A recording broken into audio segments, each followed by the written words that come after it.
Okay, so I want to talk about a really awesome call to action campaign, PSA from Bullies Keep Out, which is a wonderful organization that aims to prevent bullying with these call to action campaigns, with spreading awareness. And they recently partnered with actor Michael Raymond James. You guys know him most recently from ABC's Once Upon a Time. He did this whole video, this PSA. Check it out.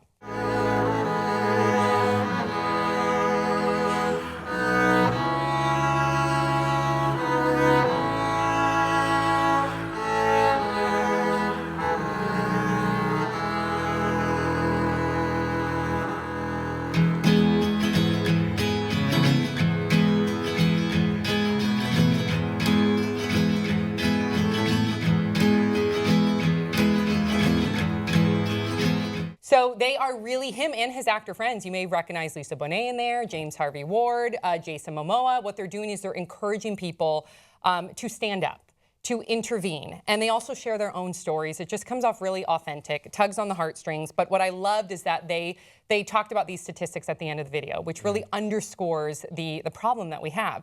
So just here in the United States, every 7 minutes, a child is bullied. Adult intervention when this happens, 4%. Peer intervention, when this happens, 11%. No intervention, 85%. In the U.S. alone, 160,000 students stay home from school every day due to bullying. That's according to the National Education Association. And so important to also talk about the fact that there are, people that commit suicide, right? And we've talked about the statistics not only about everyday teens, but the LGBTQ teens who are at a heightened risk because of the ostracization. So I love that they are doing this call to action campaign. I love that they're encouraging people to intervene and stand up. Did you guys ever have to deal with bullying when you guys grew up? I was always the coolest kid ever in the universe. You bitch. Until you grew up. Bitch. Oh no, I was on a basketball team, and when you're on the basketball team, it's not only do you practice offense and defense, you also practice making fun of each other. Yeah. And it frequently gets too real. And I just remember there were some times when I was like, oh my God, I feel the worst. Because it was just the broiest, most terrible things you could think to say to people who, add this, you know them very well, so you know exactly what makes them feel bad about themselves. So we did it, and we each took turns making each other feel terrible, and it was a bad idea. But you didn't mean it. You were just joking around. It doesn't matter. At that point, even if it didn't matter, they'd be right about stuff, And you should just not do that. Yeah. What about you? I was always the shortest in my class, so I hung out with all the basketball players and stuff to survive, and I started being funny at that age because to escape that stuff. Yeah. Yeah. So when I'm early, 4th, 5th grade, I got bullied a little bit, but then I just. How did you deal with it? What did you do to deal with that? And I know that you said that you would use comedy to kind of deflect. Yeah, I guess that's mainly what I would do. I started being funny because to get people to pay attention to me at that age and not be picked on and stuff. It's hard. It's hard. Yeah. I never really, I got bullied in 4th grade, but mine was a very brief stint. It's because I was new to the school and the girls did not know how to handle me. But I also had acne in 4th grade, and I was the only kid with acne in 4th grade. And so they would take a red marker and put it all over their face.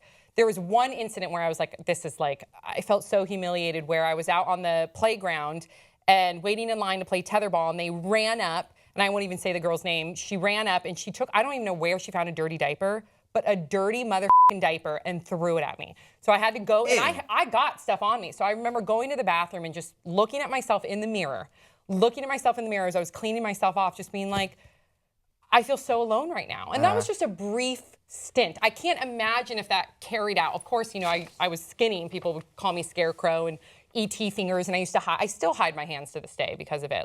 It's cruel. Don't do it. That's why it's so important to intervene, because when you intervene, not only are you helping the person that is being bullied, but you're helping the bully, because oftentimes that bully is being bullied at home, right? Yeah. So if you can intervene, then at least the school can get involved and then look at, why is this bully acting this way? What's going on at home? And then hopefully you're saving him or her too. I don't know. I would bully the bully.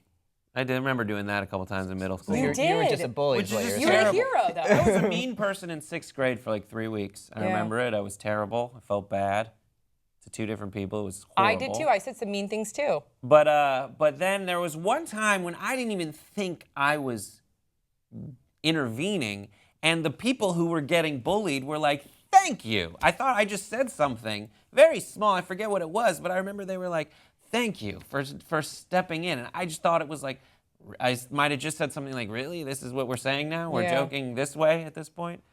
But it's something little can help. It's so weird how mean kids are at that age. Like I feel like their brains just aren't fully developed to understand like empathy and stuff. Because now no one would throw a diaper at you. Like I imagine, you know, like adults don't do that. Well, he's a bully. I did throw my diaper at you. I'm sorry. But you're right. It's I think it's that coupled with the fact that there are kids that are coming from really traumatic situations, and that's how they're acting out. And you have to have empathy for them too. You do. You have to have empathy for, I think, for both sides of the party. And the only way to really get involved and figure out what's going on is to intervene. And that's why I love this PSA really highlighted the fact that we need to stand up. So we hope that everybody can take the pledge to stand up. And make sure that you check out the full PSA by Michael Raymond James and Bullies Keep Out. We'll provide the link below. Go to bullieskeepout.com and let's keep this conversation going. Please share your stories in the comment section below. I also want to thank our guest today. He was awesome. You guys, Monty Gear, you can check him out on August 31st. That's the season 5 premiere of MTV's Awkward. We'll see you guys next time on Pop Trigger.